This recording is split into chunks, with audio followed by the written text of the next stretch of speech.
El 25 de mayo de 1910 se cumplen 100 años de la Revolución de Mayo. Es momento de celebraciones y festejos. En este contexto, políticos e intelectuales sostienen que la Argentina es una tierra única y privilegiada. Palabras como grandeza, destino o porvenir se escuchan a menudo en distintos discursos.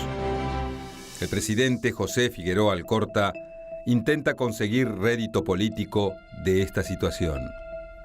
Busca identificar su gobierno con la gesta de los patriotas de 1810.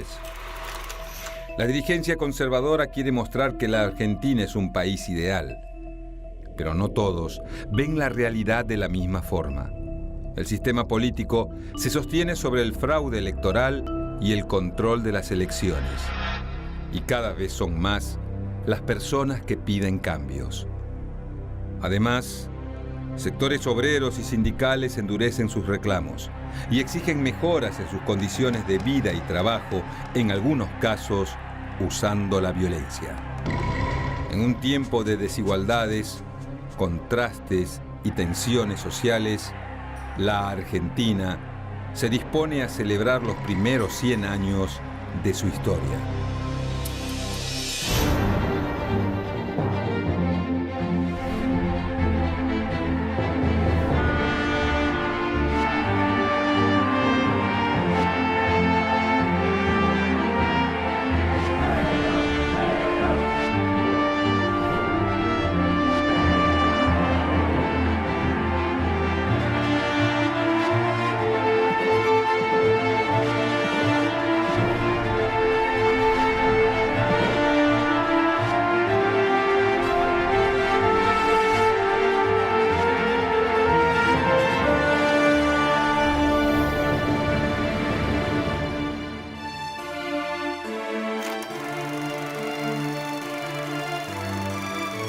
Desde fines del siglo XIX, los representantes del poder político y económico del país buscan transformar la ciudad de Buenos Aires en un faro de civilización. Para eso, se dispone construir nuevos edificios para el Teatro Colón y el Congreso Nacional. Además, se proyecta el Puerto Madero y se traza el Boulevard de Mayo, entre otras obras. El próximo festejo del centenario es una ocasión ideal para avanzar con obras de gran magnitud. De todos modos, los cambios en la fisonomía de la ciudad no solo provienen de las obras públicas. Desde mediados de la década de los 70 del siglo XIX, la llegada de inmigrantes es constante y su presencia no pasa desapercibida. La ciudad crece y se expande. Julio Argentino Roca define Buenos Aires como una provincia de extranjeros. Otros no dudan en calificarla como una cosmópolis.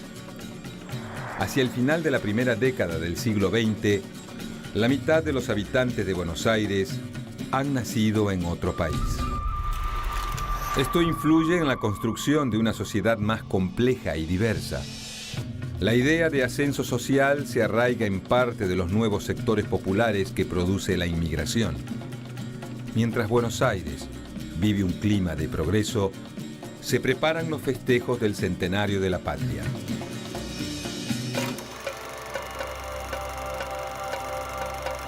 Las celebraciones se comienzan a planificar en 1906. Se crea una comisión de notables encargada de organizar la celebración, aunque su actividad se reduce durante largo tiempo a lo estrictamente protocolar. En el transcurso de este año, fallece el presidente de la Nación, Manuel Quintana. Lo reemplaza su vice, José Figueroa Alcorta, quien se plantea acabar con la hegemonía de Julio Argentino Roca sobre el sistema político. Durante 1908, las tensiones entre Figueroa Alcorta y el roquismo se hacen más evidentes. Los sectores parlamentarios que respondían a Roca rechazan el presupuesto presentado por el Ejecutivo. La decisión del presidente es tajante.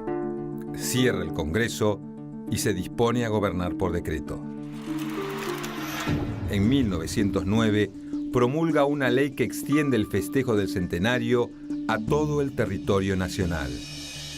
A partir de esta norma, se proyectan obras en distintos rincones del país. Se prevé la construcción del monumento a Güemes en Salta, a la bandera en Rosario y al Ejército de los Andes en Mendoza, entre otros. Sin embargo, la mayoría de ellos deberán esperar varios años para ser concluidos. Asimismo, se proyecta construir en la entrada del puerto de Buenos Aires una gran imagen de la República, tomando como modelo la Estatua de la Libertad. A estos tributos se suman los que las colectividades extranjeras residentes en el país planean en Buenos Aires. El gobierno conservador concentra sus expectativas en los festejos del centenario, pero muchos sectores de la población esperan que se solucionen otros problemas.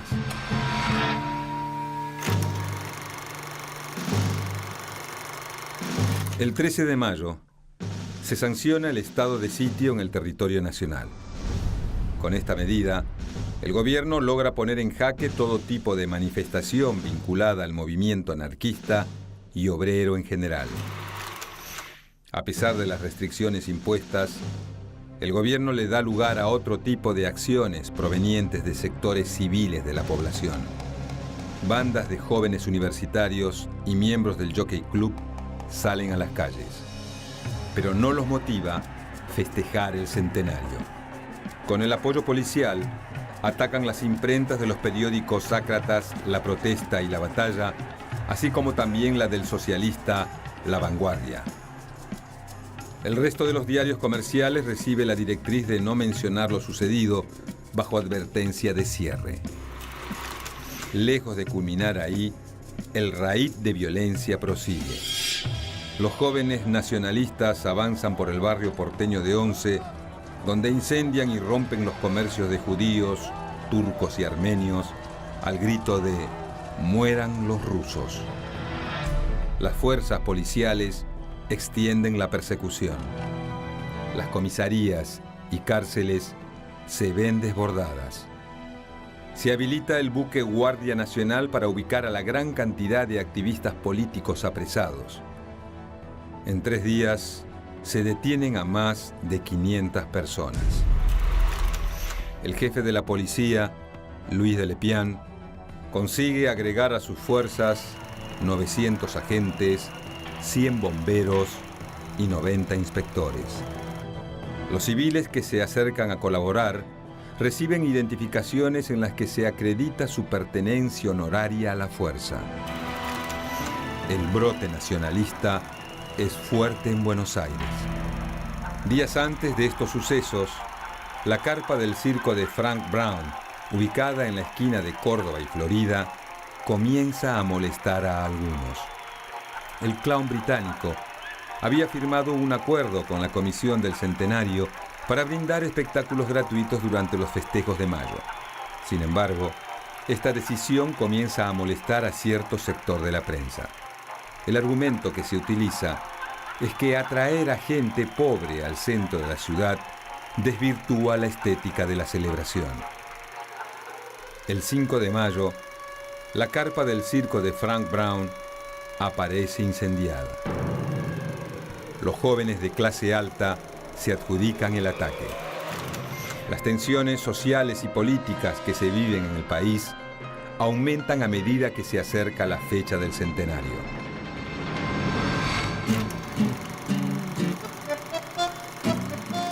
A poco más de una semana para que comiencen los festejos, el clima de júbilo poco a poco se instala entre los argentinos. Uno de los motivos por los que se vive en tiempos optimistas no está relacionado a los festejos del centenario, sino al paso del cometa Halley. Algunas marcas de cigarrillos o vinos generan avisos y envases evocadores de la llegada del cometa para aumentar las ventas. El cuerpo celeste también sirve de motivo para un popular tango. A pesar de las predicciones del astrónomo francés Camille Flammarion, el paso del cometa no provoca el fin del mundo. La otra causa que despierta entusiasmo entre los porteños es la llegada de la enviada de la realeza española. La infanta Isabel de Borbón, tía del rey Alfonso XIII, arriba al país para participar de los festejos por el centenario. El gobierno monta un despliegue grandilocuente para recibir a la comitiva real española. El 18 de mayo, la embarcación es recibida por una división naval en el Río de la Plata, mientras resuenan sirenas junto a los compases del himno nacional y de la marcha real. El intendente de Buenos Aires, Manuel Guiraldes, es el encargado de darle la bienvenida a la visitante. Todo es optimismo y alegría por la llegada de la infanta. Entretanto, el presidente Figueroa Alcorta vive un momento tenso. Una huelga de choferes de coches de alquiler hace peligrar su participación en el acontecimiento. El ritmo normal de la ciudad está trastocado. Finalmente, Figueroa Alcorta logra llegar a destino y se encuentra con la enviada española. Ambos son trasladados en un carruaje oficial hacia la Casa de Gobierno. En el trayecto, cientos de personas se asoman a saludar enarbolando banderas argentinas y españolas, y una multitud se congrega para esperar a la infanta. Es el comienzo de una serie de agasajos que se le brindan a la enviada española. En la estancia que la familia Pereira Iraola posee cerca de La Plata, se lleva a cabo una fastuosa recepción. El 21 de mayo se realiza la revista naval ante 50.000 espectadores. 28 buques de flota argentina y 19 barcos de guerra de distintas naciones viajan desde Buenos Aires hacia Ensenada. Estas muestras de aprobación pública parecen confirmar la concepción del gobierno de que el conflicto social es obra de inadaptados y desagradecidos inmigrantes. Todo aquel que proteste contra el orden establecido es considerado una amenaza para el país.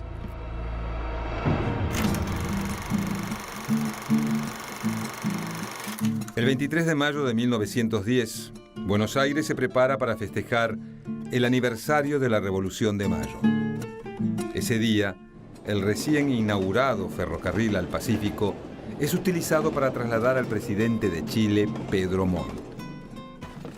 10.000 efectivos militares custodian su arribo a la Casa de Gobierno. La llegada de los contingentes oficiales es constante. Alemania envía una importante delegación militar encabezada por el barón von der Goltz, reconocido militar y autor del libro de cabecera del ejército argentino, La Nación en Armas.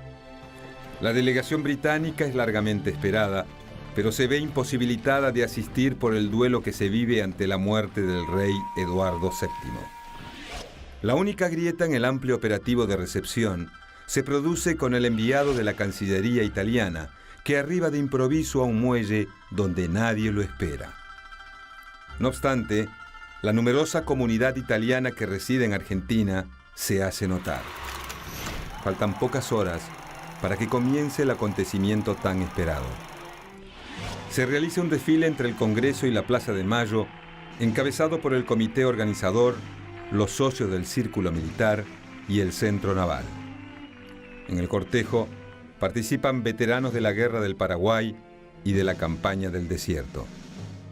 De esa manera, se da inicio oficial a la fiesta. Al mismo tiempo se coloca la piedra fundacional del monumento a Cristóbal Colón, regalo de la colectividad y el gobierno italiano al país. El 24 de mayo se brinda un banquete de gala a los enviados extranjeros en la Casa Rosada. Y por la noche se realiza una reunión en la mansión de Agustina Luro de Sancinena.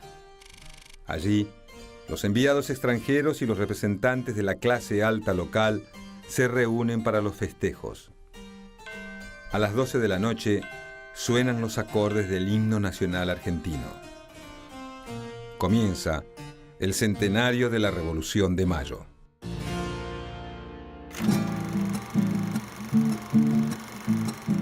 El tan ansiado 25 de mayo por fin ha llegado. se prevén una gran cantidad de actividades. El festejo central comienza con la formación de 30.000 alumnos de escuelas primarias y secundarias en la zona de la Plaza del Congreso. Luego, las autoridades se trasladan hacia la Catedral Metropolitana, donde se lleva a cabo el tradicional Te Deum, con la presencia de autoridades extranjeras. A pocos metros de allí, frente a la Casa de Gobierno, se monta el palco oficial, donde los principales funcionarios observarán desfilar a las tropas de los 10 países visitantes. A pesar de los intentos del sindicalismo y el anarquismo por denunciar las desigualdades que se viven en el país, gran parte de los porteños asisten a los festejos. Las copas de los árboles de la Plaza de Mayo y hasta el techo de la mismísima Casa de Gobierno son utilizados como gradas por el público. Cerca de las 3 de la tarde, el teniente general Eduardo Racedo se acerca al palco. Solicita la autorización para iniciar el desfile. Los marinos estadounidenses encabezan el paso de los distintos contingentes militares. Tropas de Francia, Italia, Alemania, Japón, del Imperio Austrohúngaro, de Portugal, España, Uruguay y Chile avanzan por las avenidas de Buenos Aires. Cadetes militares de Argentina y Chile transitan juntos como demostración de confraternidad entre los dos países. Luego de 3 horas, el broche final al acto se lo da un nutrido grupo de gauchos que desfilan con sus chinas y sus atavíos impecables. Ya entrada la noche, los edificios céntricos iluminan sus puertas y ventanas con guirnaldas de lamparitas eléctricas. Pero, luego de media hora, la mitad de las lamparitas dejan de funcionar. Hay quienes atribuyen la falla a un desperfecto técnico ocasionado en la usina generadora de luz. Pero otros hablan de un sabotaje anarquista. La fiesta refleja las contradicciones de una sociedad compleja. A pesar de la masiva adhesión de los sectores populares, el evento estuvo organizado desde el seno de la élite gobernante. Las celebraciones no logran acallar las demandas del movimiento obrero, y el régimen político está decidido a reprimir cualquier protesta.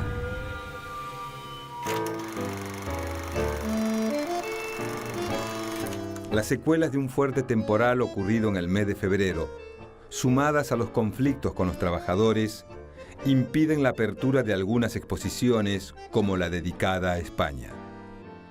Ante el retraso de las obras, solo se inaugura un tramo de esta exposición para que sea recorrida por la infanta Isabel. Las demoras también alcanzan a otras muestras. Las 2 más visitadas son las de Bellas Artes en la Plaza San Martín y la de Ferrocarriles y Transportes Terrestres. Allí se destacan una réplica de una estación italiana, barcos, aviones y modernos autos europeos. Pero el furor lo causan los globos aerostáticos. La infanta Isabel también visita la exposición ganadera del centenario. El propósito del gobierno es mostrar un país moderno y pujante. Para eso, se montan una serie de ferias dedicadas a distintas temáticas. Abarcan desde avances sanitarios hasta comidas típicas, pasando por maquinaria industrial o agropecuaria, filatelia y postales autografiadas. También se realizan congresos sobre americanismo, antropología, feminismo y antifeminismo, entre otros temas. Dentro de esa enorme gama de actividades, el deporte no queda fuera de los festejos. Se organiza el primer certamen sudamericano de fútbol en el que triunfa la Argentina.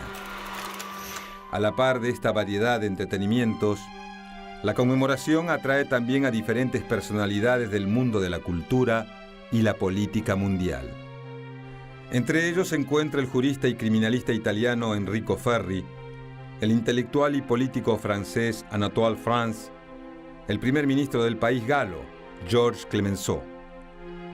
así como también el novelista español Vicente Blasco Ibáñez, autor por encargo del gobierno argentino del libro más vendido del momento, La Argentina y sus grandezas.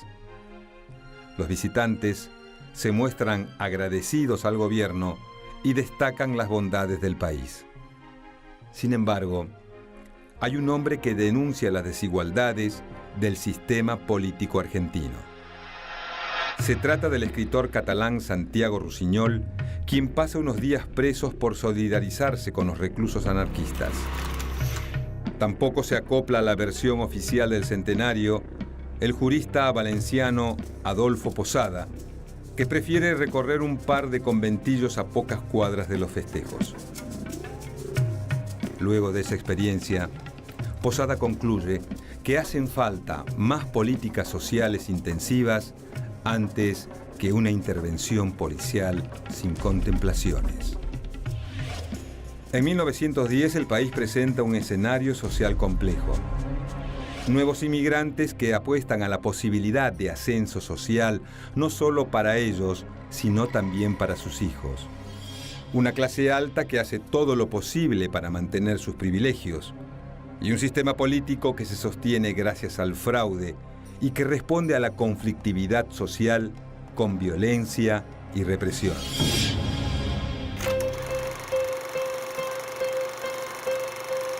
El 26 de junio de 1910, una bomba estalla en una función del Teatro Colón. Las butacas 422 y 424 vuelan por los aires. 5 personas quedan heridas gravemente. La opinión pública oscila entre la consternación y el miedo. Frente a la gravedad del hecho, se debate y aprueba rápidamente un nuevo proyecto que amplía los alcances de la ley de residencia. Se prohíbe cualquier tipo de reunión o acto en el que se difundan consignas o símbolos anarquistas, así como la posesión de material considerado subversivo. Las penas contempladas para estos casos varían entre los 20 años de prisión y la expulsión del país. A todo ello, hay que sumarle la potestad del Estado de sentenciar a muerte a quien comete un atentado y ocasione pérdidas de vidas. La nueva normativa es conocida como la Ley de Defensa Social.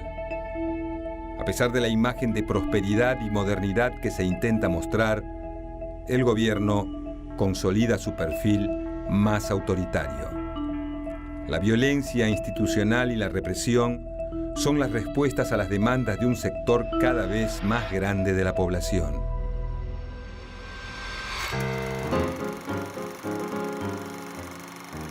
El centenario de la patria encuentra a una Argentina que está viviendo un momento muy especial de su historia. La clase dirigente, encabezada por la llamada generación del 80, festeja la construcción de una nación capitalista moderna sustentada en el monopolio del poder político y del avance del modelo económico agroexportador. Pero otros sienten que la fiesta los deja afuera. Miles de personas no consiguen acceder a condiciones dignas de trabajo o vivienda. La fórmula para acallar las protestas implica un severo aparato de persecución institucional. Las celebraciones por los 100 años de la Revolución de Mayo intentan mostrar un país pujante y moderno con la mirada puesta en Europa. Pero, detrás de los ostentosos festejos, hay muchos habitantes que están desamparados. La fiesta del centenario no es para todos. Una férrea censura de prensa, una legislación represiva, la violencia institucional y paraestatal y la declaración del estado de sitio son una clara demostración de que para muchos habitantes del país hay realmente muy poco que festejar.